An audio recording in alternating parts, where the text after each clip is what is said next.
Haleluya. Haleluya.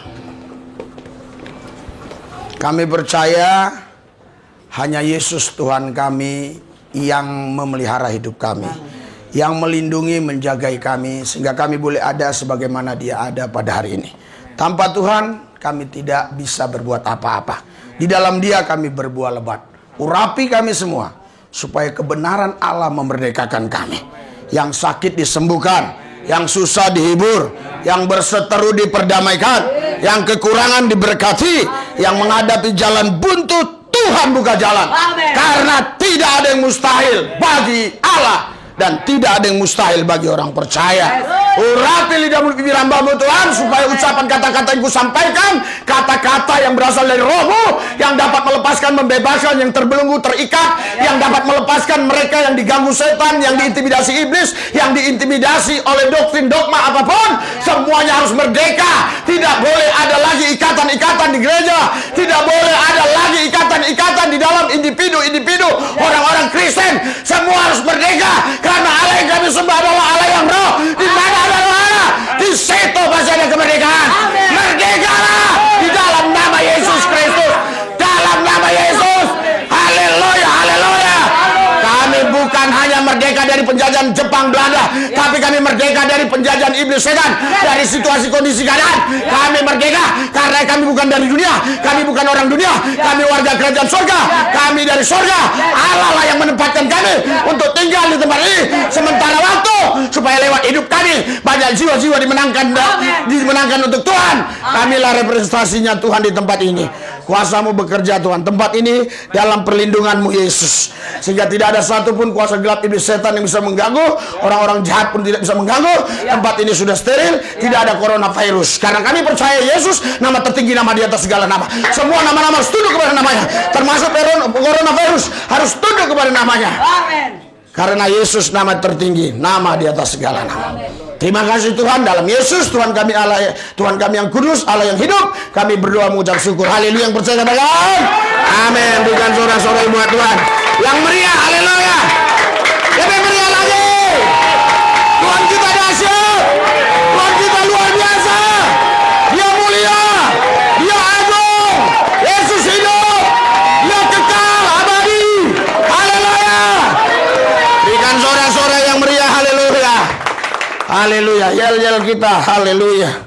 3, 2, 1. Berdoa, menyala, menyambar, terikat, akurat, konsisten, tidak hilang, mandirian, ada bisa untuk Kristus, tidak ciut, tidak kecut, tidak mundur, tetap maju. Maju sama Yesus, dipelihara, dijagai, dilindungi. Bersama Yesus kita lakukan mendapat kesehatan. Di dalam Yesus kita capai menang. Karena tidak ada yang mustahil bagi orang percaya. Haleluya. Berikan sorak-sorai buat Tuhan. Silakan duduk, silakan duduk. Haleluya. Puji Tuhan, selama kami pelayanan di luar pulau, di luar daerah, tetap gereja ini berjalan dalam pimpinan Yesus. Tetap Yesus yang ditinggikan, dan semua jiwa-jiwa tetap dalam pemeliharaan Tuhan. Itu adalah bukti kebaikan Tuhan atas kehidupan kita. Saya berdoa supaya semua saudara makin hari makin cinta Tuhan, makin mengasihi Tuhan, makin sungguh-sungguh dengan Dia. Haleluya. Saudara, Bapak Ibu sekalian, apa sebenarnya yang selalu menghalangi, menghambat misi Kristus, sehingga misi Kristus ini tidak bisa berjalan dengan maksimal, saudara? Mungkin banyak orang berpikir yang menghalangi, yang menghambat adalah setan, iblis, roh jahat, kuasa gelap, kelompok-kelompok tertentu yang tidak suka, yang tidak senang. It's okay kalau Anda punya pendapat demikian. Tapi ada yang lebih spesial lagi, ada yang lebih sangat sensitif lagi. Kenapa misi Kristus ini susah untuk berkembang dengan cepat? Ya, saudara, Bapak Ibu sekalian, dalam penginjilan kita, dalam pelayanan kita di luar pulau, di luar daerah, seringkali ketika bertemu dengan seorang hamba Tuhan yang baru kenal, pasti yang dipertanyakan bukan firman dulu. Yang dipertanyakan bukan bagaimana kuasa Tuhan, kasih Allah, mujizat Tuhan Bukan itu yang dipertanyakan. Yang dipertanyakan pasti gereja apa, Pak? Bapak di denominasi mana? Saudara, itulah kendala, itulah hambatan. Itu sebabnya di gereja ini saya tidak pernah menggembar-gemborkan denominasi, merek gereja. Kenapa? Karena memang itulah yang menghalangi, menghambat untuk firman Allah disampaikan. Padahal saudara, di jemaat-jemaat itu senang sekali dengan khotbah saya, suka kali dengan pelayanan saya. Tetapi karena pemimpinnya yang memang diikat oleh roh agamawi, sehingga mereka tidak bisa menerima kehadiran kita di sana. Disebabkan roh agamawi tadi yang mengikat dia. Roh denominasi, roh organisasi, sistem, birokrasi, itu yang membelenggu mereka. Inilah salah satu penghambat terbesar untuk Injil Yesus Kristus, Injil keselamatan, Injil kerajaan Allah disampaikan. Oleh karena itu, saya ucapkan dari sini, semua siapapun saudara yang mendengar ucapan saya di Indonesia, di mancanegara, penginjil, pendeta, terus gembala, bertobatlah saudara. Karena gereja bukan milik denominasi. Gereja bukan milik organisasi. Gereja bukan milik pemerintah. Gereja milik Raja di atas segala raja. Amin. Yesus Kristus, nama Raja di atas segala raja. Semua harus tunduk kepada nama itu. Amin. Siapapun saudara, sekalipun saudara pendeta, hamba Tuhan, penginjil, Anda tidak tunduk kepada nama itu, Anda akan berhadapan dengan nama itu di penghakiman nanti. Semua akan dipertanyakan. Apa motivasinya? Apa sebenarnya yang dilakukan dalam pelayanan itu? Tujuannya apa? Itu semua akan dipertanyakan. Biarlah saya pribadi bisa menjaga hati saya, bisa menjaga pikiran saya, untuk saya melayani engkau, melayani semua orang, khususnya yang sudah ada di metanoia-metanoia yang sering menonton khotbah-khotbah saya, mendengar khotbah-khotbah saya. Biarlah tetap Anda terus berdoa supaya hati dan pikiran saya tidak terganggu dengan kelompok-kelompok orang-orang seperti yang saya sebut tadi. Saudara, karena itulah yang menghalangi, menghambat untuk kebenaran disampaikan. Karena jemaat suka, jemaat senang, tapi pemimpinnya, pimpinannya, gembalanya, mereka tidak bisa terima. Saudara, saya bersyukur karena saya tahu betul. Dari mana saya tahu? Karena saya tidak pernah mendengarnya, sehingga saya tahu. Orang kadang-kadang karena mendengar tahu. Kalau saya tidak, karena saya tidak mendengar, makanya saya tahu. Saya tidak pernah mendengar jemaat di tempat ini ada masalah, terus konsilnya kepada gembala yang lain. Saya tidak pernah dengar itu, sehingga saya tahu. Biasanya mendengar baru tahu, karena saya tidak dengar, makanya saya tahu. Tidak ada yang seperti itu. Itulah yang saya syukuri selama ini. Bahkan saudara-saudaris, biasanya Anda bisa menyelesaikan sendiri di hadirat Tuhan.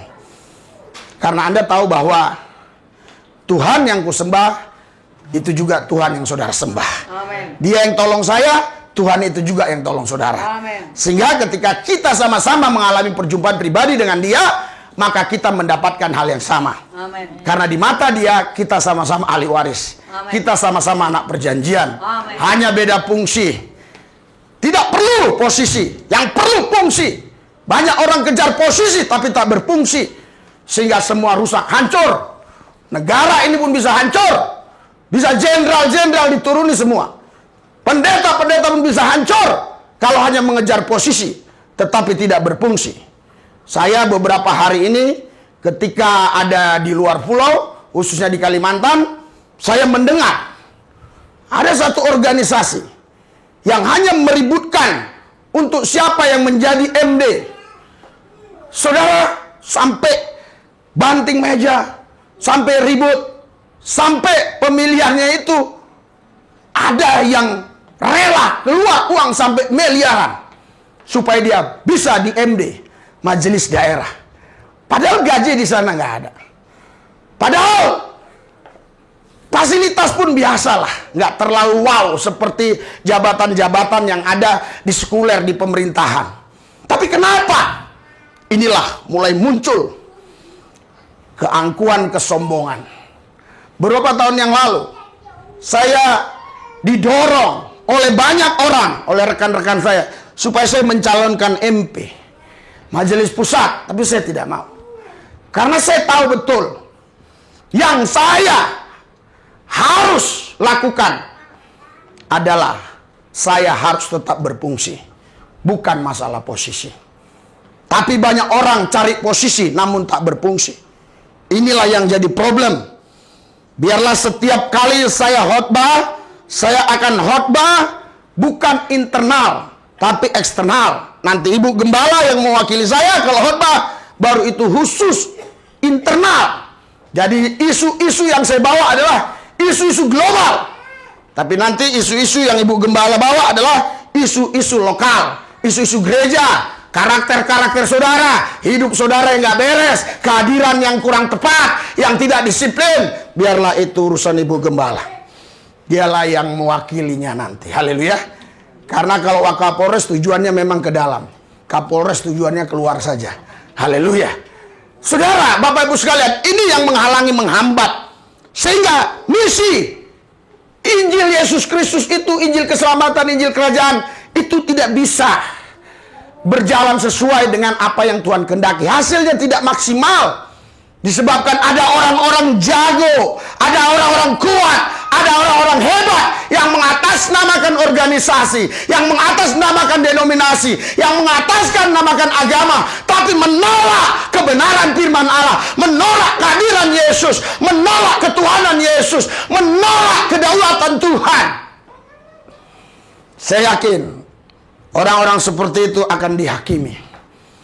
Tuhan akan berkata, aku tidak kenal engkau. Sekalipun engkau begitu sangat setianya di organisasi, begitu sangat setianya di denominasi, dan saya tidak bawa saudara untuk ke organisasi, saya tidak bawa saudara untuk ke denominasi, saya bawa saudara untuk mengalami Yesus secara pribadi. Berikan sorak-sorai buat Tuhan. Itulah kerinduan saya, dan itulah yang harus dilakukan oleh semua yang mengatasnamakan dirinya pendeta atau yang mengatasnamakan dirinya penginjil.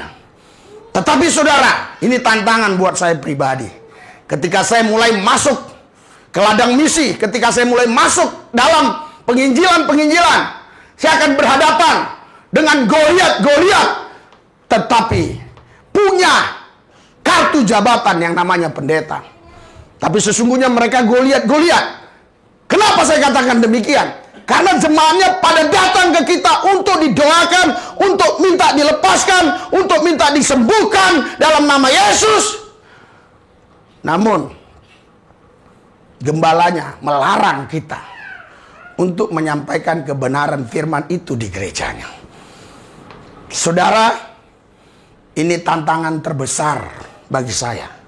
Kalau usir setan, sangat mudah. Tapi usir pendeta, itu paling sulit.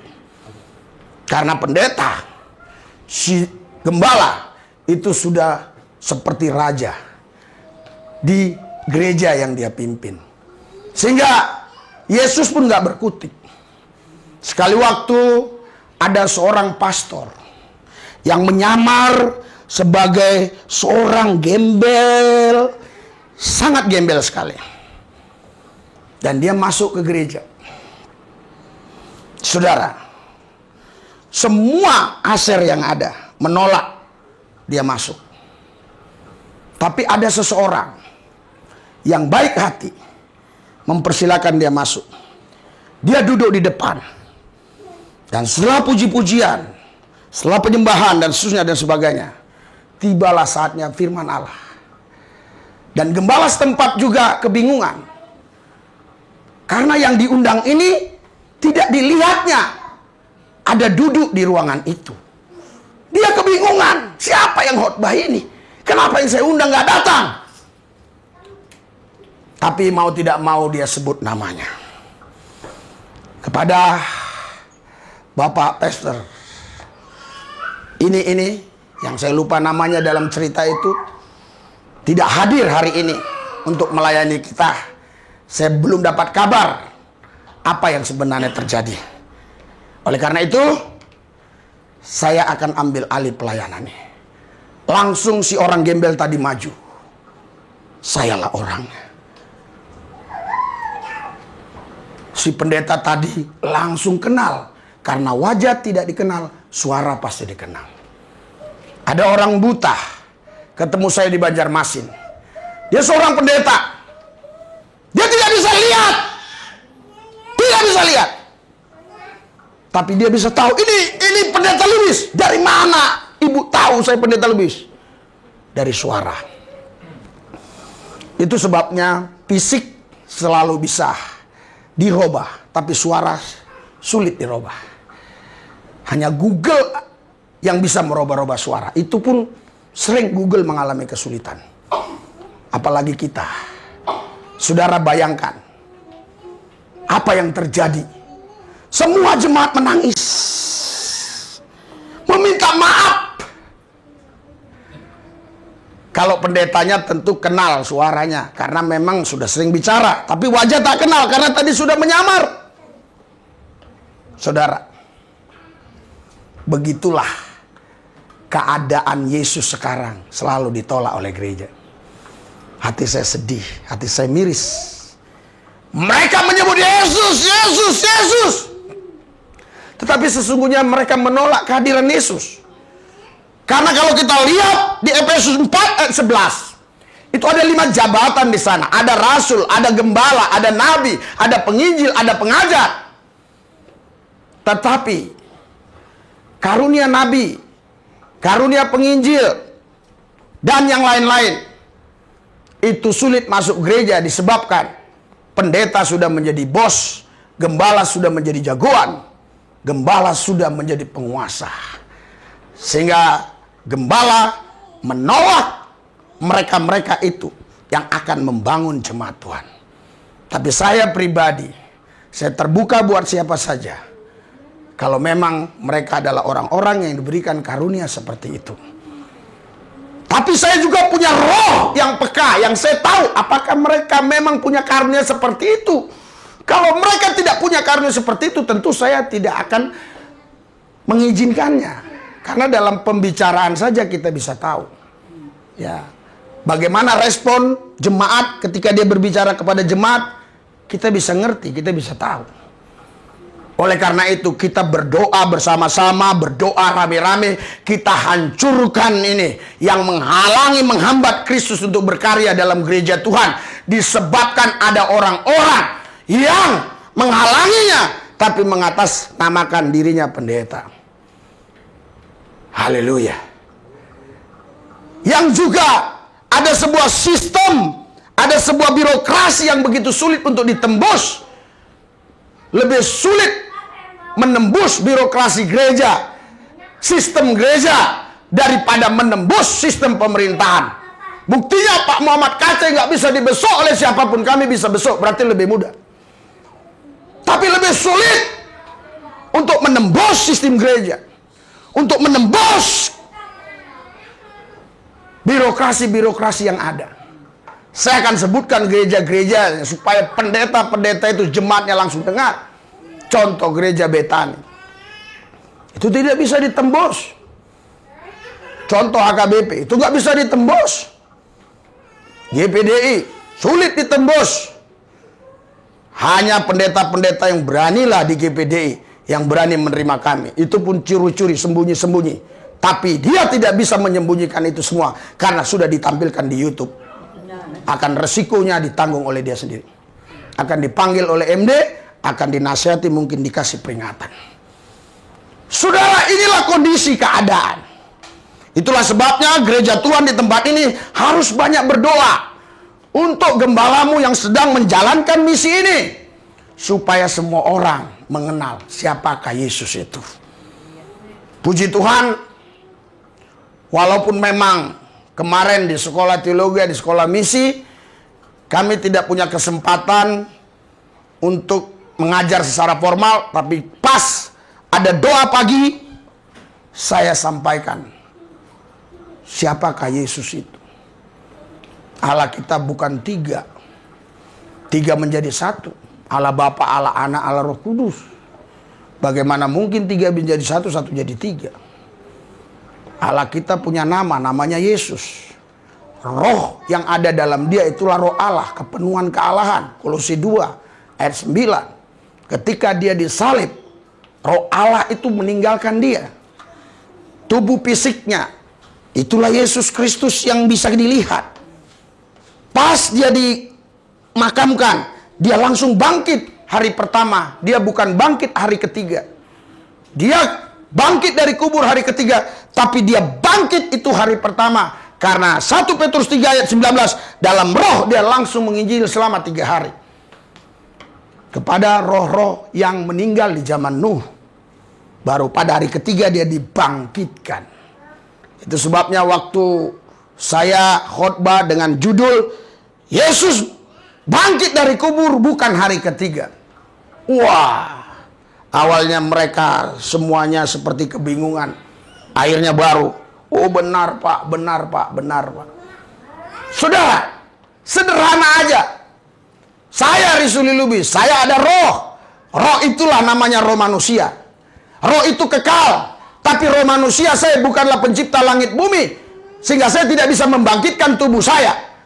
Yang membangkitkan tubuh saya tidak bisa roh saya. Harus ada roh pencipta, roh Allah. Tetapi roh Allah yang memenuhi kehidupan Yesus itu bukan sekedar roh Allah yang nempel.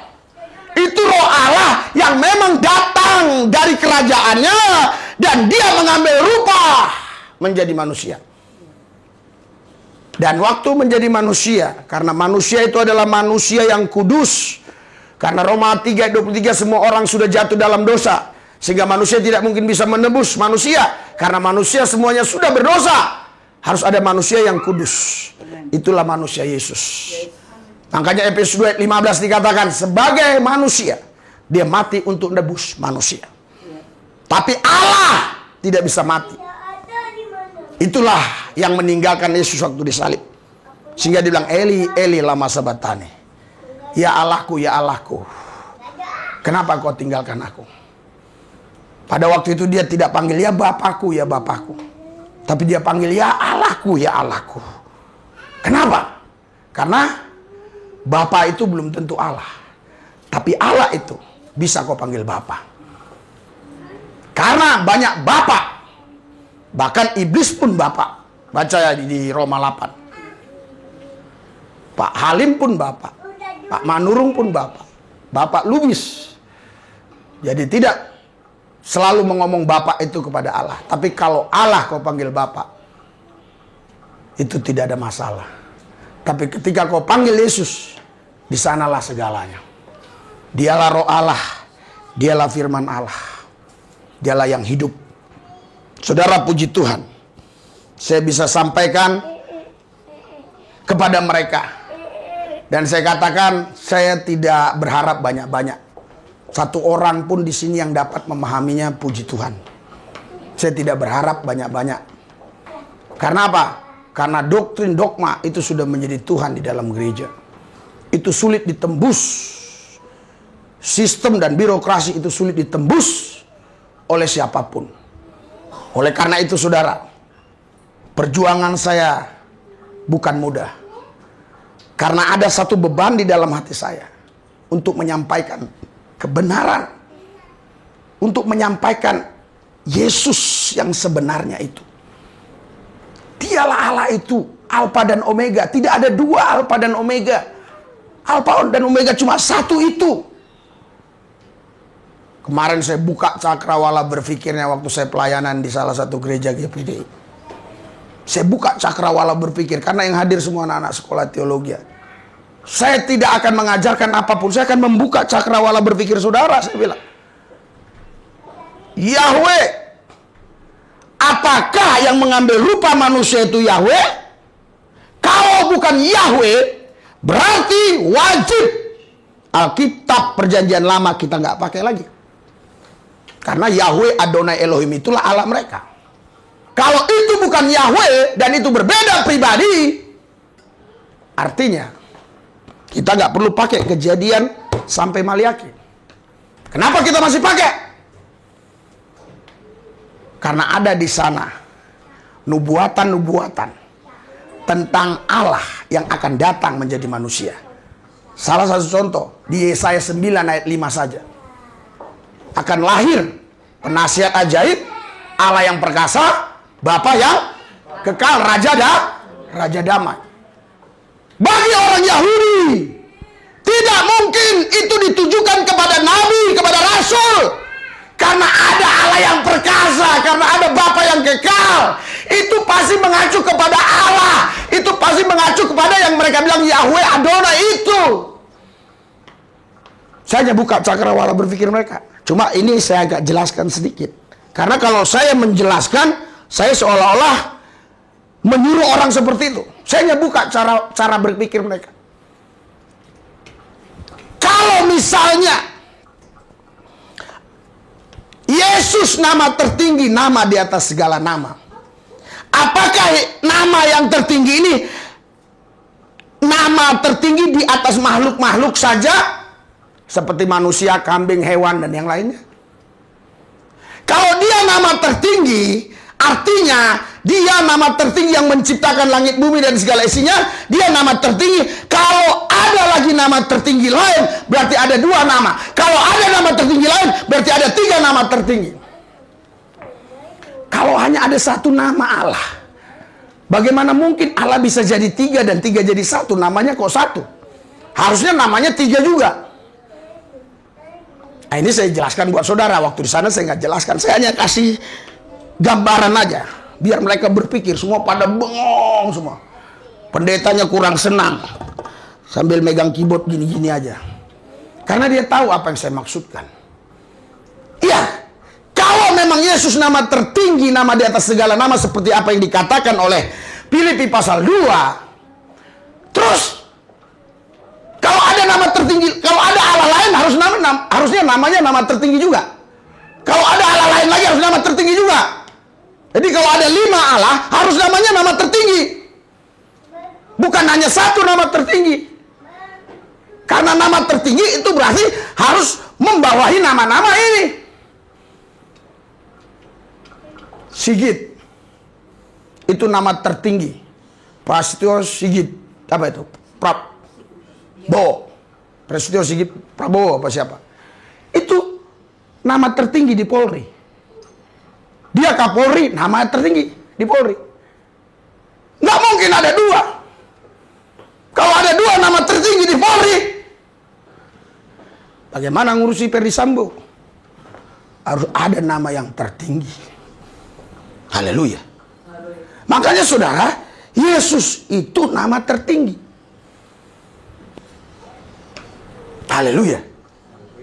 Tapi orang terjebak dengan sejarah, dengan kronologis, di mana tadinya nggak ada, akhirnya jadi ada, jadi bayi, terus umur 1 tahun, 2 tahun, 3 tahun dikejar-kejar Herodes, lari dan sebagainya. Hei, umur 30 mulai muncul lagi, umur 33,5 disalib. Orang terjebak dengan itu semua. Saudara, Anda harus mengenal Yesus dengan sungguh-sungguh. Cukup 1 nama, nggak boleh tambah nama lain lagi. Makin kau tambah, makin lemah. Makin kau tambah, makin lemah. Jadi kalau kau berdoa, dalam nama Yesus, tambah nama Tanjung, tambah nama Ramses, tambah nama, nggak ada kuasanya. Tapi kalau cukup dalam nama Yesus, itu ada kuasanya. Yang setuju katakan amin. Haleluya. Saudara, yang menghalangi, menghambat untuk Injil Yesus Kristus, Injil Kerajaan disampaikan, terlepas dari tadi yang saya sampaikan, itu justru orang-orang yang punya kuasa di gereja. Karena kalau dia nggak punya kuasa di gereja, dia nggak mungkin bisa menolaknya. Dan kalau yang menerima itu hanya jemaat, nggak mungkin bisa disampaikan di gereja. Karena ada sebuah sistem di situ. Sistem sudah bagaikan Tuhan. Makanya di sini saya katakan sistem kita hancurkan semua. Siapa saja Anda boleh khotbah menyampaikan firman Allah. Asal hidupmu benar, asal kau menghidupi firman, engkau boleh menyampaikan firman Allah. Berikan sorak-sorai buat Tuhan. Kita hancurkan semua sistem. Nggak ada pendeta yang berani menghancurkan sistem. Cuma saya. Coba cek. Pasti dipecat. Pasti dibuang. Tapi saya tidak takut kepada siapapun. Saya hanya takut kepada Tuhan Yesus. Karena Tuhan Yesus yang memelihara hidup saya. Sampai hari ini saya hidup karena dipelihara oleh Dia. Haleluya. Haleluya. Saudara, kegerakan roh nggak bisa bebas karena ada sebuah sistem. Sistem ini melahirkan liturgi. Liturgi ini mengikat dan liturgi ini menjadikan pedoman. Dialah sebagai Tuhan di gereja. Anda tahu? Kejahatan yang paling sangat jahat adalah seseorang yang mengatasnamakan agama tapi menolak karya Kristus di gereja. Itu kejahatan yang paling jahat. Berikan sorak-sorai buat Tuhan. Kok pelan sorak-sorainya? Kan saya sudah bilang, isu-isu global saya akan sampaikan. Untuk karakter saudara, untuk biar saudara menang, untuk saudara diberkati, itu urusan dalam, urusan wakil. Haleluya. Karena ini dengar banyak orang, bisa dengar 2.000, 3.000, 5.000 dan seterusnya dan sebagainya. Supaya kita jadi berkat. Setiap ke daerah-daerah saya, seperti kemarin ketemu seorang pendeta. Dia bilang luar biasa ya. Macam-macam. Tetapi saya tahu maksud dia. Pikirnya itu jemaat saya banyak. Di atas 500. Setelah saya jelaskan tentang keuangan gereja pun gak bisa untuk mengelola gereja. Saya katakan, oh gak mungkin di depan Daniel. Tanya Daniel, gak mungkin Pak. Saya aja jemaat 40 aja. Itu operasi gereja 6 juta, masih sisa 1 juta 2 juta Pak. Nggak mungkin, dari perpuluhan aja sudah berapa Pak. Daniel saksinya. Untung saya bilang begitu. Kalau nggak saya bilang begitu, saya lah disuruh bayar makan itu. Saya sudah tahu ujung-ujungnya. Makanya langsung saya ceritakan, akhirnya dia yang bayar makan semua. Haleluya. Kita kan udah ilmu, kita udah tinggi sudah. Makanya gue bilang sama dia, ganti mau nggak? Bapak di sana, saya di sini. Ketakutan dia, gemetar. Lodrik saya bilang, kau ganti di sana. Kalau kau ngeluh-ngeluh, aku di sini. Dalam tempo 1 tahun ini semua beres ku buat. Kau di sana. Tapi bagaimana Pak operasionalnya Pak, gini-gini. Kasihlah aku 7 juta sebulan. Ada lagi satu lagi pendeta, saya bilang begitu lagi. Banyak pendeta yang saya suruh ganti ke sini. Gak ada yang berani. Awalnya mau, tapi saya ceritakan dulu Pak ya. Saya ceritakan dulu ya. Udah gitu takut dia. Hanya Risuli Lubis yang mampu begini bertahun-tahun. 16 tahun. Begini terus. Tidak pernah kekurangan. Karena aku punya Tuhan yang dahsyat. Amin. Berikan sorak-sorai buat Tuhan Yesus. Malah sekarang ada yang kukhawatirkan. Waktu di sana saya nggak percaya. Waktu di asrama, sekolah teologi, saya nggak percaya. Saya timbang, kok 80? Nggak mungkin. Karena paling berat saya itu 73, 74, turun lagi 70, 69. Paling tinggi 74. Itu puasa jadi nih. Kok bisa? Saya coba lagi. Ke apotik. Saya coba lagi. Tetap saudara, nggak bisa berubah. Ternyata timbangan itu sangat jujur sekali. Bukan seperti mulut manusia. Hari Senin A, besok hari Selasa bilang B. Timbangan nggak bisa bohong. Tetap dia kompak satu sama lain. Asal jangan dikotak-katik manusia. Dia kompak. Haleluya. Tahu kah? Itu juga sistem saudara. Itu juga sistem yang berguna di sana. Saya 3 kali saya Saya cek tetap sama. Saudara tahu apa maksud saya? Berarti kan saya kalau di luar bahagia. Betul nggak? Kalau di luar sukacita, Daniel tambah entah berapa kilo. Coba lihat aja wajahnya sudah berbeda. Karena semua ngajak makan, makannya lengkap, makannya tepat waktu, nggak ada puasa lagi. Namanya di medan perang nggak ada puasa. Kalau saya puasa nanti Daniel ngamuk, karena dia harus puasa juga, nggak mungkin dia makan kutungguin. Iya, saudara, gereja harus berubah. Haleluya. Kalau gereja nggak berubah, negara nggak bisa berubah. Gereja aja lebih jahat dengan sistem yang dia gunakan, sehingga Injil nggak bisa disampaikan. Haleluya. Saudara bayangkan saya khotbah, saya diundang, saya nggak mau ke sana karena terlalu jauh dari Banjarmasin. Saya di Banjarmasin terus tidur di hotel karena memang kita diundang di sana. Khotbah, lihat tuh, ya kan, rame kan, tempatnya elit, di bawahnya hotel. Tidur di hotel terus ada seorang pendeta yang hadir waktu saya KKR di hotel itu. Dia cerita kepada saya,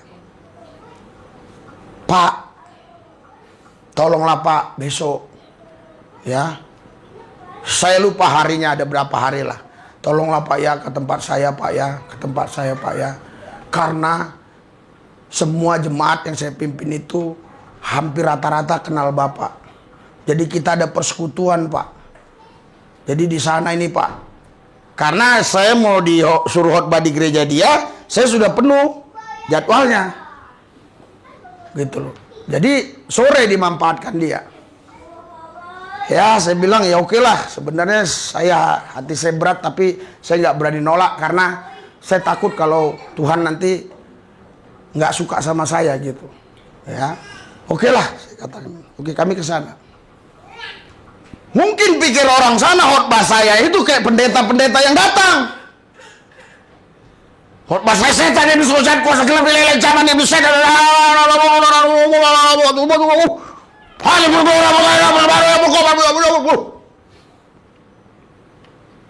Langsung orang Kristen yang ketakutan. Stop, stop! Di sini semua Madura. Haleluya. Nanti kita dibunuh, digorok katanya. Haleluya. Saudara tahu gak saudara kenapa bisa orang sampai setakut itu? Itu disebabkan roh agamawi tadi. Sistem-sistem yang sudah masuk ke areal aspek hidupnya. Birokrasi-birokrasi yang selama ini dia harus jalani. Oleh karena itu kalau Anda mau terima mujizat, Anda harus terlepas dari sistem yang ada. Berikan sorak-sorai buat Tuhan. Ada seorang pendeta pernah khotbah berapa tahun yang lampau. Dia bilang apa? Waktu itu saya memang belum punya mobil.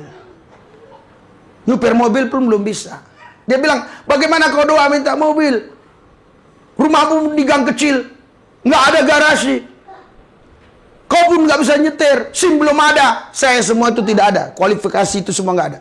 Apa yang dia omong itu semua tidak ada. Tapi saya ditelepon oleh seorang ibu. Saya dikasih mobil Suzuki Katana. Kenapa bisa? Roh akan menghancurkan semua sistem. Haleluya. Kalau Anda mau terima mujizat, Anda tidak boleh diikat oleh sistem. Anda harus diikat oleh roh. Supaya engkau melihat kuasa Tuhan terjadi atas hidup. Berikan sorak-sorai buat Tuhan kita. Haleluya. Karena keinginan daging itu pasti senang sekali, bangga sekali. Dia akan mendewakan semua sistem. Dia akan mendewakan semua birokrasi. Dia akan mendewakan karena dia nanti bisa duduk di sana menjadi penguasa. Karena ada sebuah sistem yang mendukung dia. Ada sebuah birokrasi yang mendukung dia. Tapi orang yang hidup dalam roh, mana ada yang menghalangi, menghambat. Nggak ada sistem. Nggak ada birokrasi. Bisa dikeroyok rame-rame datang.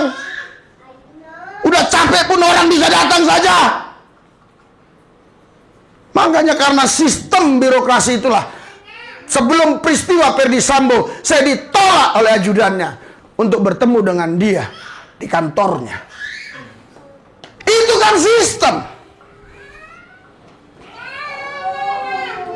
Tapi pendeta bisa nggak? Nggak bisa. Lihat di YouTube saya udah mau pulang. Saya lagi pak, saya udah pulang, saya lagi pak. Nanti kalau pendeta itu sudah besar, itu ada sistem. Anda pernah lihat Benny Hinn? Lihat berapa bodyguard yang ngawal dia. Ketika dia selesai khotbah, orang minta doain lagi, bodyguardnya langsung gini. Itu kan sistem. Haleluya. Saya bangga juga dengan Jokowi ini. Walaupun ada sistem, dia selalu langgar itu. Sistem-sistem tertentu. Yang saya ingat dan saya kagumi, dia itu ke Papua kalau nggak salah.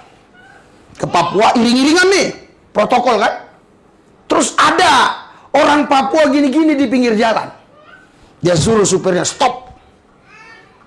Wah, dia turun saudara. Dia turun atau orang itu yang dipanggil, dibuka kacanya.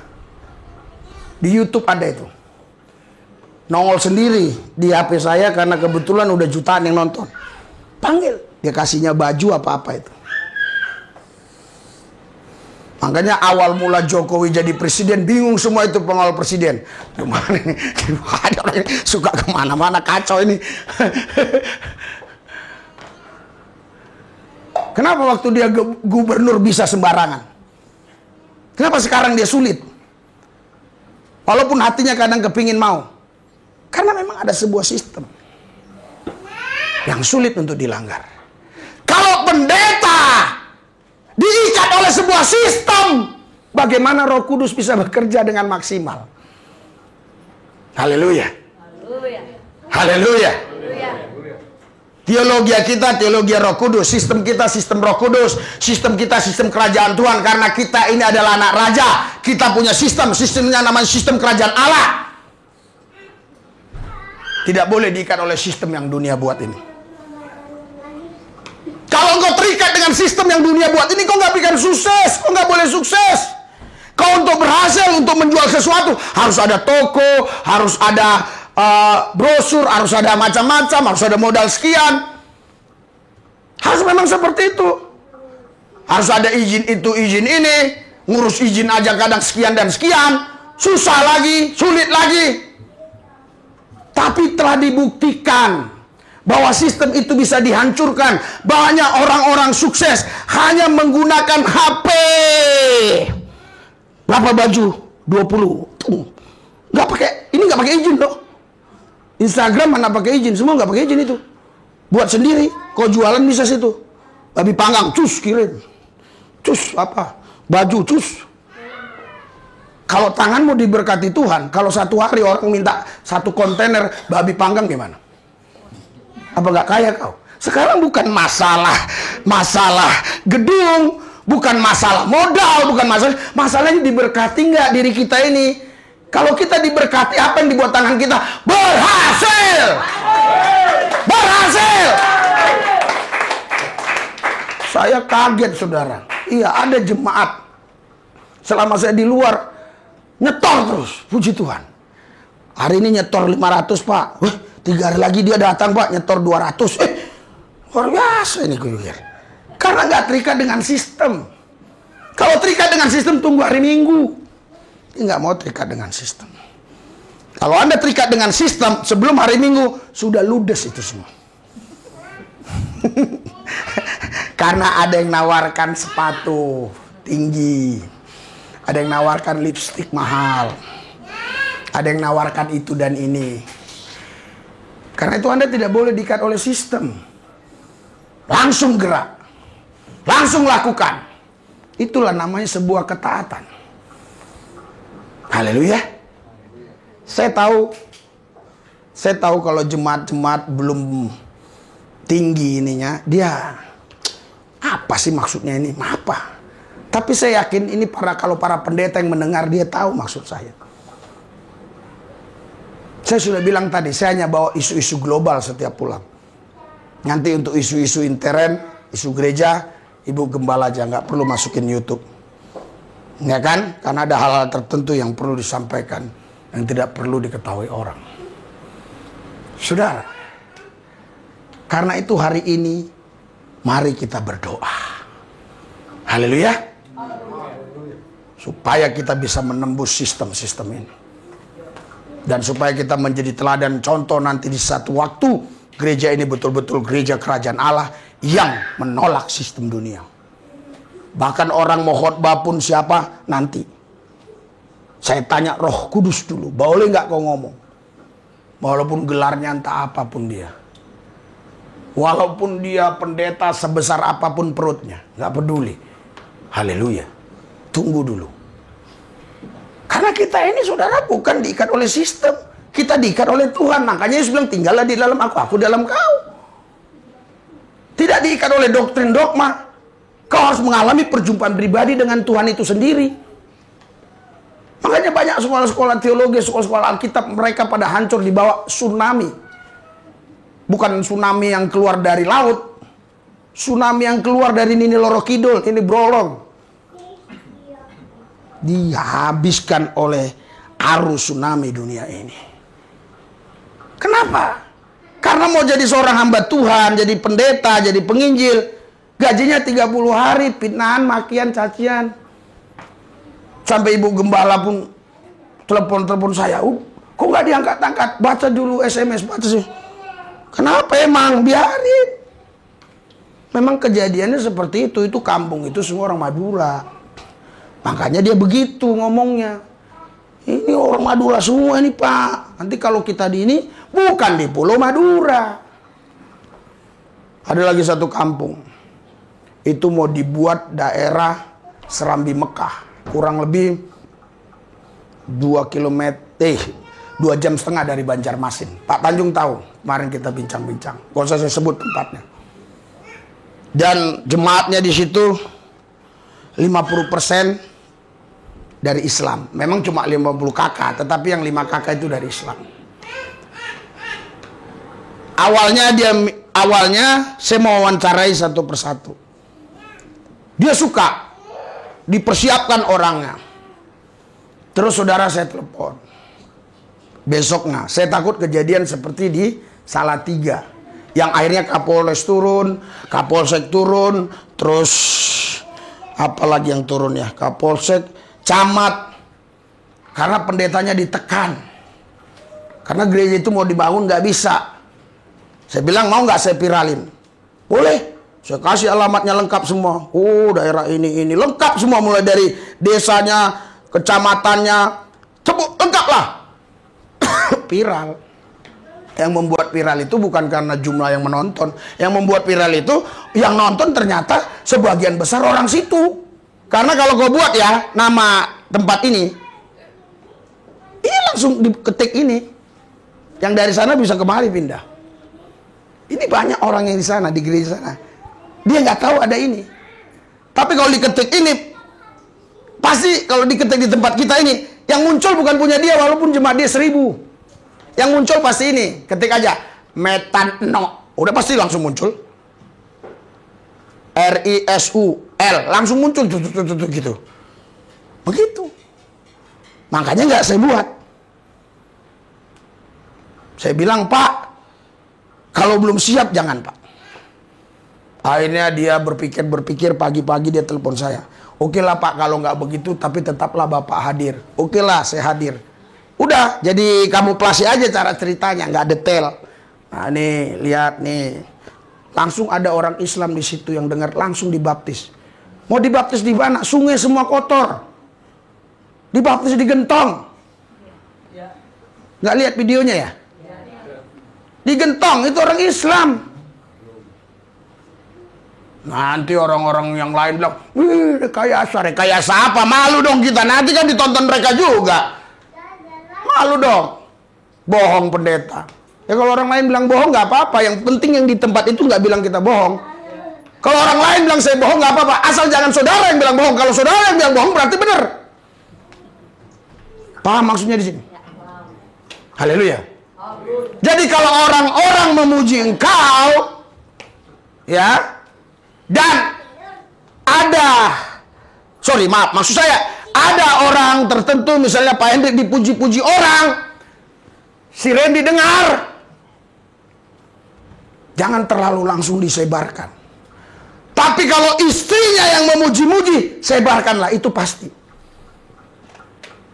Haleluya. Kalau orang bilang, oh Pak Hendrik baik, begini-begini, belum tentu. Tapi kalau istrinya yang ngomong, itu pasti. Kecuali diajak rekayasa. Haleluya.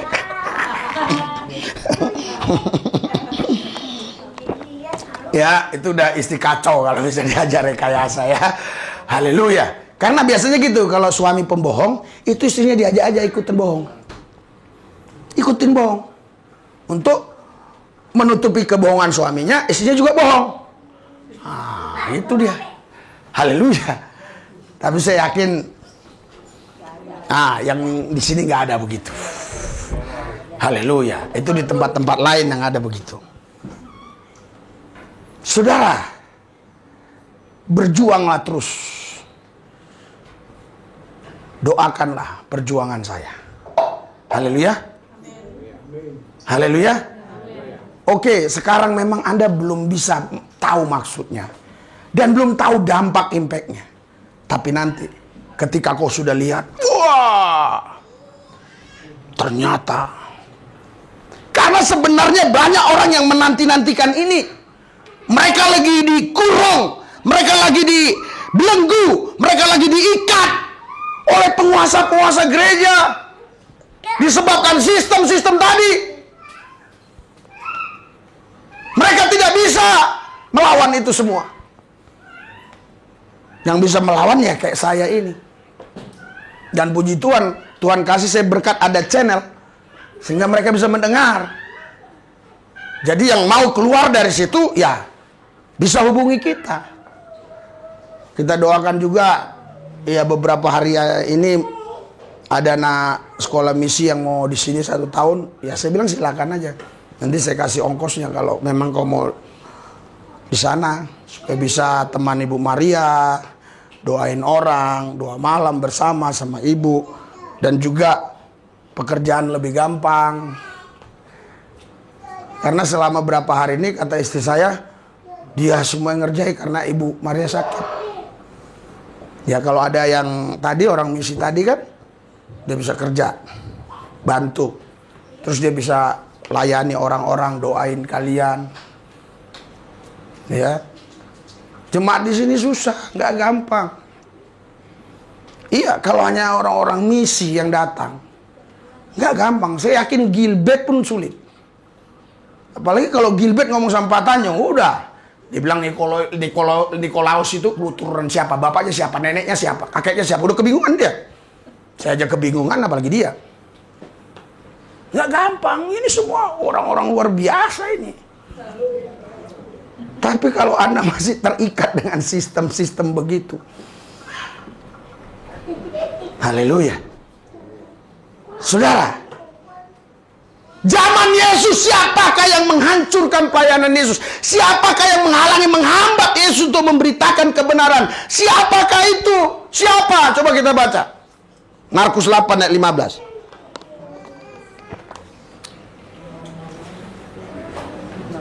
Markus 8 ayat 15. Kita baca sama-sama.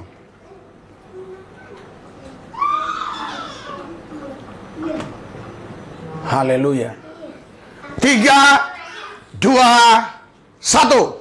Lalu Yesus memperingatkan mereka, katanya, jaga-jagalah dan waspadlah terhadap lagi si Farisi dan lagi Herodes.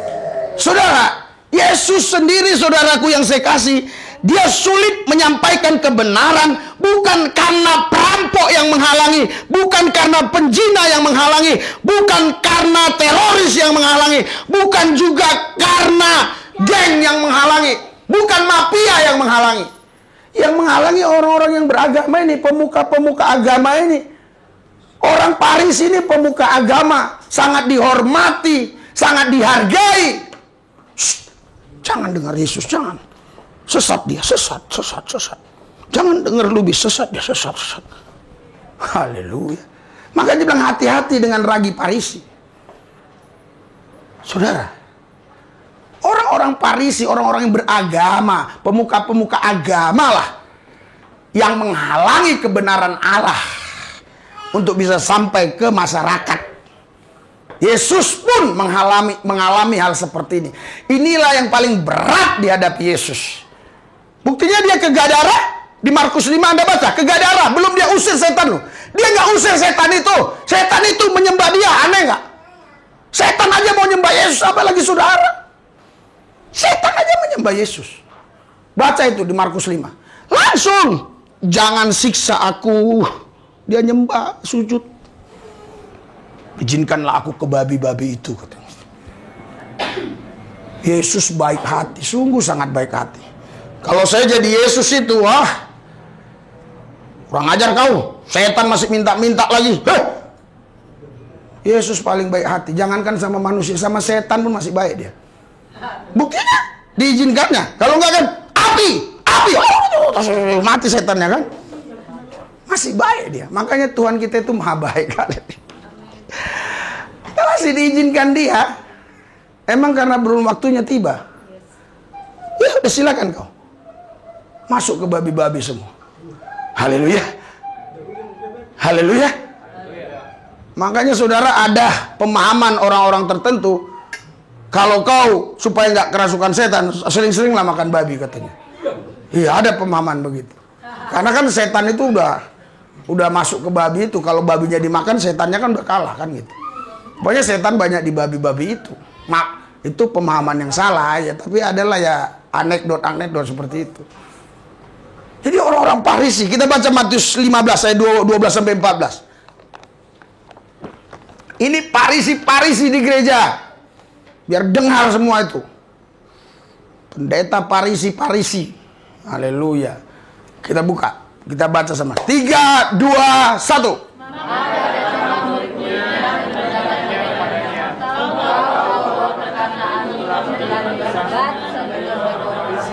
Terus? Jawab Yesus, dari tanaman yang di dari tanah Terus? Biarkan mereka itu, mereka orang buta yang menuntut orang buta.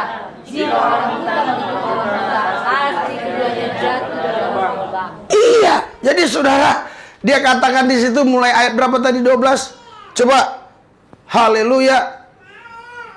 Maka datanglah murid-muridnya dan bertanya kepadanya, engkau tahu bahwa perkataanmu itu telah menjadi batu sandungan. Perkataan Yesus menjadi batu sandungan. Emang Yesus ngomong apa? Emang Yesus ngajari orang jahat?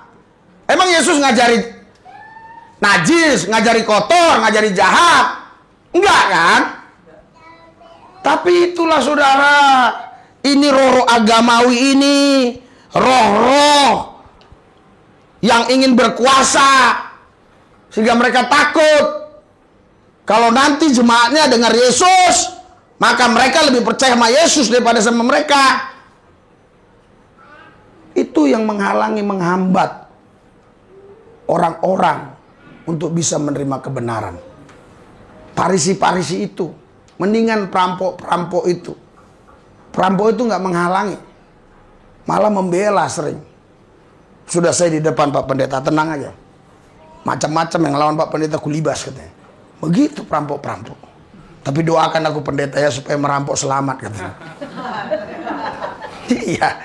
Justru orang begini, ini bahaya. Pendeta, STH, MTH, MDIP, MM. Makan-makan. Saya karena berhadapan dengan itu di lapangan. Makanya setiap ketemu pendeta pasti yang ditanya apa dulu?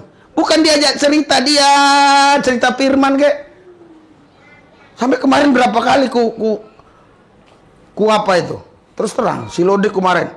Kau ngapain kau urusin cerita-cerita begitu? Ya gimana lah katakan. Jadi terlalu ceritanya cerita yang enggak, menurut saya enggak jelas. Terlalu mengurusin hal-hal yang enggak roh, yang enggak esensi dalam iman kita.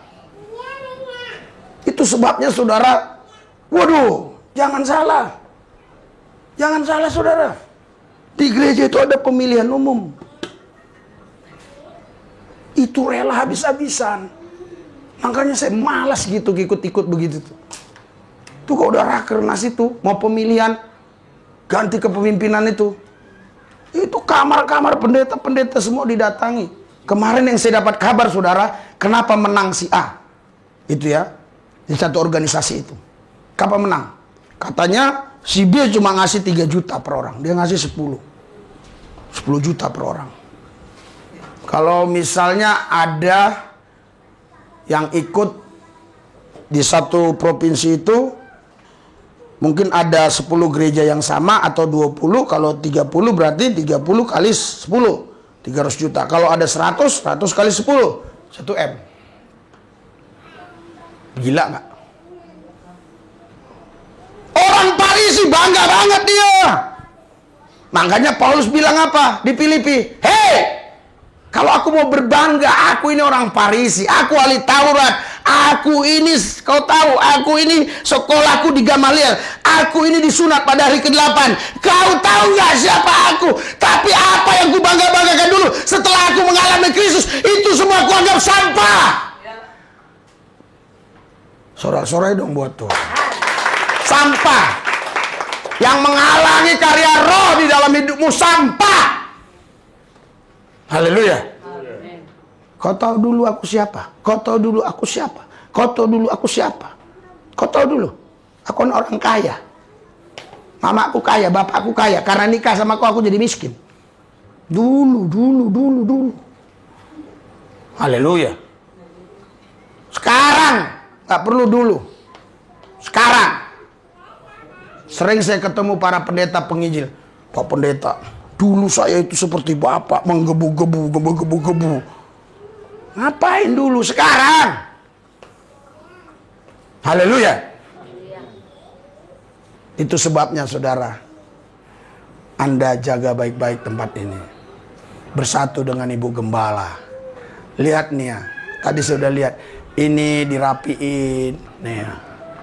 Rapiin. Saya udah bilang sama Ibu Gembala, nanti panggil tukang AC ini, arahkan kemari. Ya kan, supaya setiap saya datang enak. Ya kan? Nah, kalian harus kerjasama. Justru saya lihat setelah saya ngomong beberapa kali ya tentang itu, ada beberapa orang yang makin maju loh. Aku pun kaget loh kemarin. Waktu Pak Hendrik jemput saya, kok ada Pak Tanjung, belum pernah terjadi seumur hidup saya. Dia sudah mulai, waduh iya ya, siapa lagi lah yang mempertahankan ini. Kalau aku kalau aku nggak di sini kemana lagi? Haleluya. Di sinilah.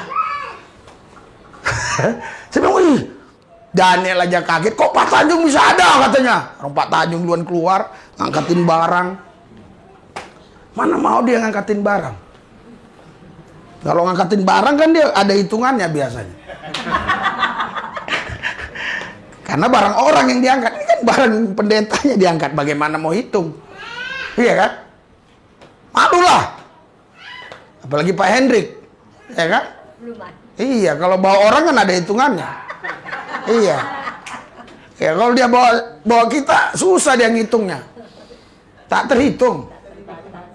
Haleluya. Saudara yang saya kasih dalam Yesus, sungguh-sungguhlah engkau mengenal Tuhanmu.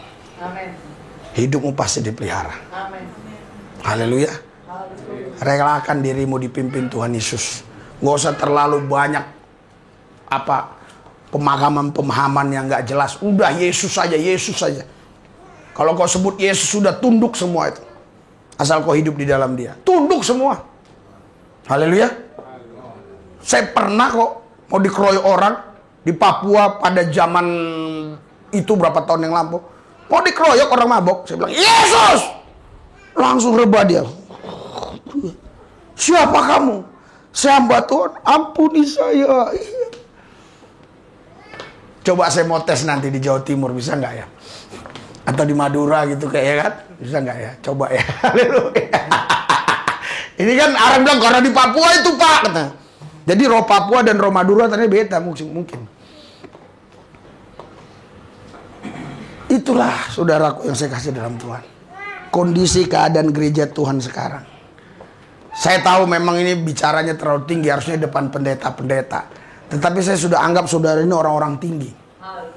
Iya. Si Randy aja kalau nggak salah 175. Tinggian dia dari saya. Ya, saya bicara tinggi harusnya dia bisa paham karena saya lebih pendek. Pak Hendrik tinggi. Betul kan? Haleluya.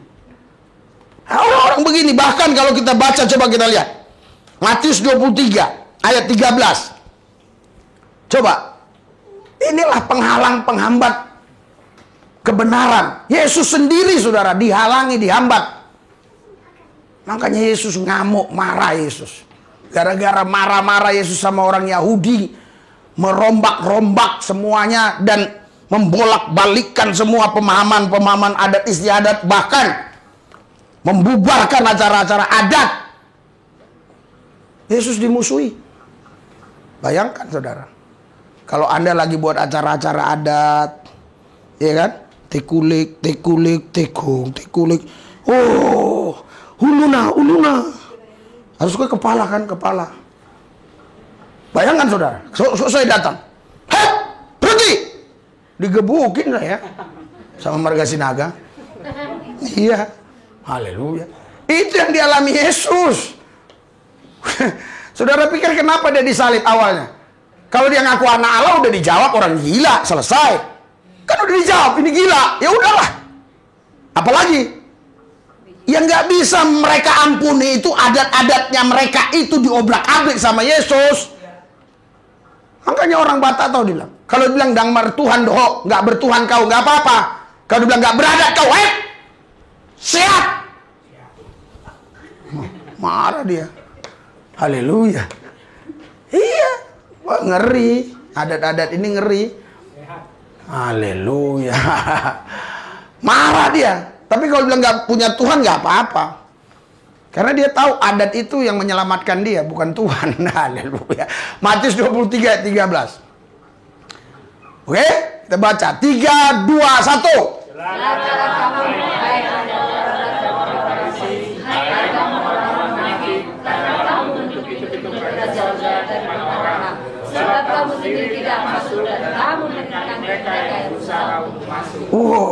Seru loh. Orang Farisi itu saudara, itu sendiri nggak masuk ke kerajaan surga, tapi dia menghalang-halangi orang yang masuk. Padahal dia pemuka agama loh, diagung-agungkan loh bagi pengikutnya loh. Iya, tapi dihalang-halangi orang mau masuk kerajaan Allah. Kenapa? Karena yang diajarkan Yesus beda dengan yang diajarkan di sinagog oleh mereka. Sehingga siapa sih yang melarang itu? Melarang 2 orang buta itu untuk ketemu Yesus siapa? Murid-muridnya. Jangan kau teriak-teriak. Tapi dia tambah teriak. Yesus! Yesus! Diam kau! Yesus! Makanya kalau kau disuruh diam sama orang nyebut Yesus, tambah kencang lagi. Jangan diam. Yesus! Matanya sembuh. Anak-anak mau datang dihalang-halang sama murid-muridnya. Langsung Yesus terjun. Yesus nggak mau pakai sistem. Kan dikawal Yesus sama murid-muridnya. Anak-anak mau datang, jangan ganggu.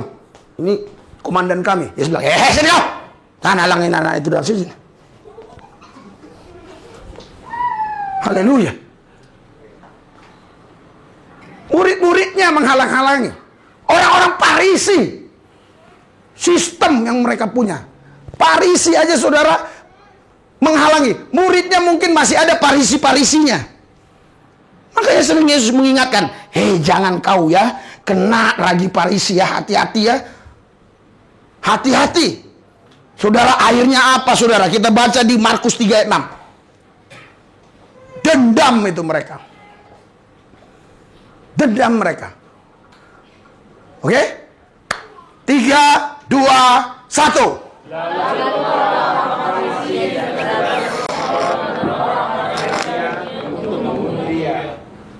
Gila nggak? Sampai seperti ini orang pemuka agama. Makanya saya bilang agama itu saudara, itu nggak bawa orang jadi baik. Agama itu justru akan memusuhi orang lain yang berbeda dengan dia. Bukan mengasihi, harusnya mengasihi. Kalau kita berbeda dengan Syiah, kita mengasihi. Kalau kita mengasihi, kita dekati. Udah minum belum om? Udah makan belum om? Sudah dekat baru masukkan. Yang kita yakini. Itu mengasihi. Kok ini malah mau dibunuh? Harusnya kan, Yesus ini sesat. Ayo kita baik-baikin yuk. Nah, hotel Yesus. Sus, ini hotel. Ini. Ayo. Keperluannya apa? Biar aku bilang sama jemaat yang kupimpin ya. Keperluannya apa ini? Oh kemana? Galilea. Oh saudara-saudara, Yesus mau ke Galilea. Mari kumpulkan. Ayo. Pegang Yudas, pegang. Berangkat, betul nggak? Harusnya begitu. Ini enggak. Malah ini sadis banget setelah saya lihat siapa Herodian ini. Ngeri ternyata. Sadis banget. Herodian adalah nama bagi kelompok yang menjadi pengikut setia dinasti Herodes. Jadi ternyata orang Herodian ini adalah pengikut Herodes. Aduh, Herodes ini kan memang orang yang betul-betul bukan hanya nggak punya Tuhan, agama pun dia nggak peduli. Bukan Tuhan aja, yakni Herodes Agung dan keluarganya yang pada waktu itu menjadi penguasa Palestina di bawah pemerintahan Romawi. Seperti kaum Saduki, golongan Herodian adalah sebuah partai politik dan berorientasi pada kepentingan politik. Gila nggak? Ini kalau pendeta-pendeta, pemuka-pemuka agama sudah menghalangi roh bekerja, udah masuk roh Parisi, itu lama-lama pasti ikutnya di politik. Jadi aneh kan? Dia ini kan orang beragama ini, orang Parisi ini. Oke? Sekarang kalau dia mau membunuh Yesus, harus yang dipengaruhinya kan orang yang sepaham dengan dia. Ini nggak, orang lain pun dipakai. Kalau orang udah benci saya, ngerti gak? Ada pendeta benci saya nih, ya, mau menghabisi saya, karena nggak mungkin dia bawa pendeta-pendeta lain. Mungkin pendeta lain ada yang pro misalnya, dia cari orang lain yang bukan orang Kristen. Ya, si Louis itu gini, kita hancurin. Gila nggak? Sampai seperti itu ini. Jadi dia justru, kalau dia nggak ada bermusuhan dengan Yesus, dia nggak takut jabatannya, kekuasaannya rontok karena ajaran Yesus, ya. Kalau nggak gitu, dia nggak mungkin. Karena kalau dia sendiri melawan, agak sulit. Harus ada campur tangan politik. Karena yang mengeksekusi harus Romawi, harus ada campur politik. Herodian ini dinasti mereka, ada politik di sana. Sampai gabung sampai seperti itu, gila nggak? Gila nggak, saudara? Ngeri roh agamawi ini. Makanya aku nggak suka kalau ditanya apa agamamu, kesel banget aku. Kemarin berapa kali dibilang, Bapak gereja apa? Gereja Yesus. Iya, tapi kan ada nama Yesus. Diam dia. Nanti kalau tanya agama di mana-mana, agama apa? Yesus, gitu aja lah, gua pusing gua. Karena semua udah tercemari sih. Siapa yang mau kita contoh coba agama? Coba. Agama mana yang bisa dicontoh coba? Oh itu kan oknum. Iya, walaupun itu oknum kan dia ada agama. Tapi kalau orang pengikut Kristus sejati, pasti dia orang benar, pasti dia hidup benar, pasti dia jadi contoh, pasti dia jadi teladan. Haleluya. Waduh, ngeri saudara. Jadi kalau saudara masih memikirkan, aduh, belum turun uang dari langit. Aduh, nanti saya turunkanlah uang dari langit. Haleluya. Sekarang kalau saya udah, persoalannya udah begini problemnya ini. Jadi kita mau agama apa lagi? Saya mau jadi agama Kristen juga udah begini, udah dirusak. Skenario Kristen semua yang melakukan, rusak juga. Mau jadi agama apa? Udah rusak juga. Ada juga pemerkosaan di sana. 8 yang diperkosa, bayangkan, di tempat yang dianggap kudus. Mau jadi apa lagi ini? Begitu juga di apa sana, di India. Yang kita anggap baik di sini, tapi mereka di sana ngeri. Begitu juga di apa satu lagi, Myanmar. Atas nama agama. Setahu kita kan kalau Buddha itu baik banget, betul nggak? Setahu kita baik banget. Makanya ketika kita upload peristiwa-peristiwa di Myanmar, nggak terima. India upload di video kita, banyak yang bilang, nggak mungkin Pak, nggak mungkin. Maaf, tapi kalau agama sebelah yang mayoritas di sini, itu mereka biasa saja. Tapi nggak semua yang namanya mayoritas selalu begitu. Hanya Kristus aja lah yang bisa merubah manusia. Amin. Haleluya. Makanya luar biasa itu. Orang-orang yang sekarang sedang berjuang, KTP mau nggak ada kolom agama. Dulu sempat Menteri Dalam Negeri siapa dulu? Cokrokumolo atau siapa itu? Itu mau menghapuskan itu. Tapi nggak bisa juga. Ya apa? Nggak tembus tapi. Saudara, sekarang orang hanya, aduh, agama. Tapi nggak mengalami Tuhan. Anda harus mendesak masuk dalam hadiratnya. Anda harus mengalami Yesus. Baru hidupmu berubah. Engkau tidak akan khawatir hari esok. Karena engkau tahu ada Tuhan bersamamu. Agama nggak mungkin bisa tolongmu. Agama pasti angkat tangan. Hanya Tuhan yang bisa turun tangan. Agama nggak bisa menyelamatkan kita. Hanya penebusan lewat Kristus kita diselamatkan. Oleh karena itu, jangan pernah bangga dengan agama. Banggalah kalau kau bisa mengalami Yesus secara pribadi. Ceritakan kepada temanmu, bawa dia, kasihan dia, terikat roh agamawi, kasihan dia. Gereja pun banyak terikat dengan roh agamawi. Justru itu yang senang. Wah, itu yang banyak jemaatnya. Kalau yang kayak gini mana suka orang. Wah, ini ngomong nggak realita, ngomong nggak realistis. Kalau ngomong realita ngapain kita ngomong? Cukup itu pakar-pakarnya. Kalau untuk sembuh, obatnya corona harus begini, harus begini. Obat kanker harus begini, begini, begini. Terus kita datang, nggak. In Jesus name. Ya nggak masuk akal. Ngelawan sebuah sistem ilmu kedokteran. Sedangkan terawan aja yang masih ada ceritanya, masih ada teori-teori yang bisa dilakukan, terawan pun ditendang. Apalagi cuma in Jesus name. Terawan itu sudah ada, saudara. Ada penemuan dia, bisa dijelaskan. Itu pun ditendang. Sampai sekarang mana itu? Vaksin merah putih, mana ada? Padahal sudah ditemukan. Kenapa harus impor-impor dari sana? Apalagi saya hanya cuma in Jesus name. Apaan lu itu? Orang-orang roro agamawi akan kita hancurkan. Haleluya. Nggak apa-apa kalau sekarang pun nggak ada yang mau dukung. Saya akan bergerak sendiri. Karena Yesus pun dulu awalnya datang sendiri kok. Nggak lama ada 12 pengikutnya. Walaupun Yudas harusnya pengkhianat. Tapi tahu nggak saudara? Dari 11 ini adalah saudara. Kalau 11 itu nggak ada, saudara mana mungkin bisa percaya Yesus juga, betul nggak? Kan dari 11 ini, Petrus berkhotbah 3.000, bertobat. Petrus berkhotbah 5.000, berkembang. Sehingga mereka ditakuti, disegani. Karena jumlah pertumbuhan yang luar biasa. Udah nggak apa-apa. Kalau sekarang saya cuma sendiri. Makanya saya sendiri terus. Udah berapa lama saya di sana, nggak ada yang nanya kabar saya. Saya sedih. Makanya kemarin saya pulang kan, lagi latihan. Saya bilang, Naomi, kenapa kau nggak pernah tanya kabarku? Padahal aku yang memberkati kau. Nanti anakmu yang marah, aku bilang. Berteriak anakmu di kandungan. Kau udah diberkati, kau nggak pernah nanya-nanya yang berkati, katanya. Haleluya. Kemarin saya melayani seseorang, saudara. Gak usah saya ceritakan namanya.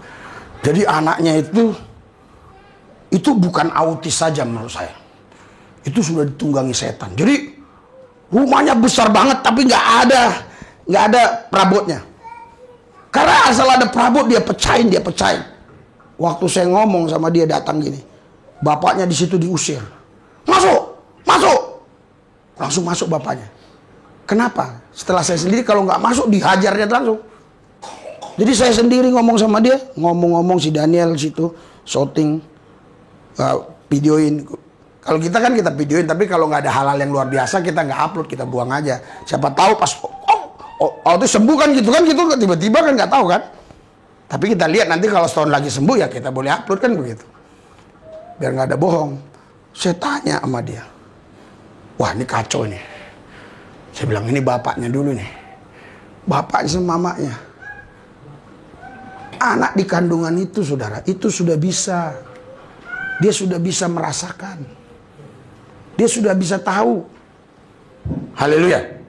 Makanya kalau suami istri ya, selalu ribut terus, waktu istrinya hamil ribut terus. Anaknya bisa merasakan. Haleluya. Makanya anaknya itu kenapa benci sama bapaknya itu.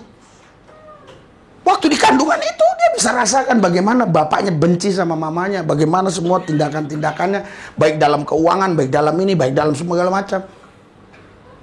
Karena dia seorang dokter, dua dokter, jadi tahu juga. Ketika saya jelasin dia paham. Memang betul Pak, di ilmu kedokteran juga gitu. Ya udah, bapak dulu yang bertobat, ibu bertobat dulu. Jadi kadang-kadang anak suruh bertobat, kita nggak bertobat. Kadang-kadang Daniel suruh saya bertobat. Tapi dia bilang, kau bertobat kau. Saudara, mari semua kita yang ada di sini, haleluya, haus akan Tuhan. Cari Tuhan sungguh-sungguh. Apa yang dibuat tanganmu pasti berhasil. Berikan sorak-sorai buat Tuhan yang dahsyat luar biasa. Mari kita bangkit berdiri, haleluya. Kita doakan roh Herodian, roh Parisi, Saduki, roh Parisi yang di gereja ini dihancurkan dalam nama Yesus. Dalam nama Yesus. Roh agamawi, roh Parisi yang menghambat karya Roh Kudus bekerja, kami hancurkan di dalam nama Yesus. Di dalam nama Tuhan Yesus Kristus. Haleluya. Oh ya lahesa kamu ralabasyaka takuralababas. Saudara, Bapak Ibu sekalian, angkat hatimu, angkat rohmu, angkat dua belah tangan, hadapkan kepada Tuhan Yesus. Saudara, kadang-kala kita nggak sadar. Kadang-kala kita nggak sadar bahwa ternyata kita masih diikat roh agamawi. Kadang kita nggak sadar itu. Karena memang sejak di kandungan ibu kita sudah dikasih agama. Agama anakku ini Kristen lah. Kristen. Waktu lahir kita sudah dididik dengan Kristen itu sendiri. Bukan Roh Kudus, Roh Kristus itu yang mendidik kita, bukan. Saudara, hari ini saya mau katakan kepada saudara, cukup satu nama saja.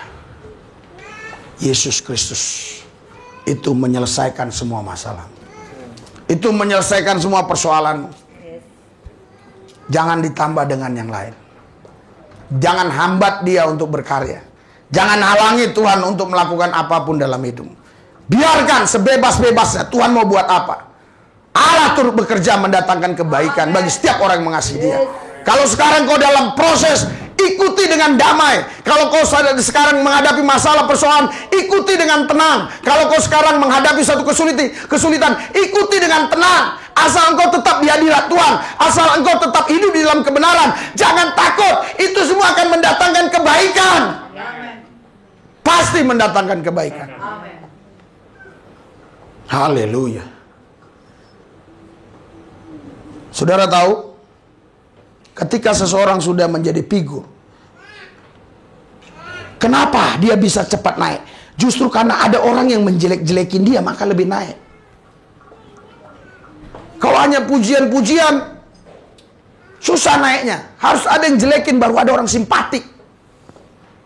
Karena itu jangan takut dijelekin orang. Asal Tuhan bilang kau cantik, Tuhan bilang kau ganteng, biar orang bilang jelek gak apa-apa. Saya harap ada tahu maksud saya. Bukan hal-hal lahiriah yang saya maksudkan. Saya bicara hal-hal yang rohania. Karena itu saudara, angkat hati roh pikiranmu dua belah tangan. Ikuti doa saya.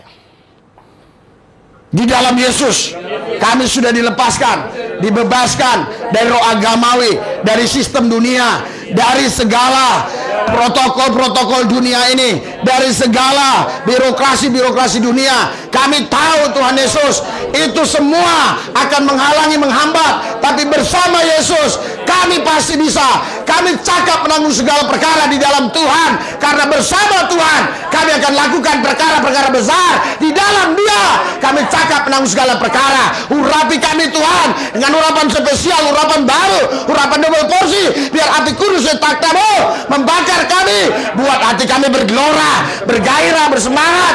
Terus roh kami berkobar, menyala, menyambar, tetap radikal kepada Kristus. Gila-gilaan, habis-habisan, mati-matian buat Tuhan. Tidak ciut, tidak kecut, tidak mundur, tetap maju dalam Yesus.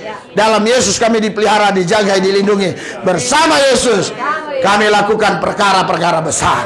Di dalam Dia kami cakap menanggung segala perkara. Aku berdoa buat tangan-tangan yang terangkat. Kau berkati Tuhan tangan mereka. Apa yang dibuat tangan mereka berhasil. Apa yang dibuat tangan mereka berhasil. Terima kasih Tuhan. Dalam nama Yesus kami berdoa. Yang percaya katakan, berikan sorak-sorai buat Tuhan. Haleluya, haleluya, haleluya.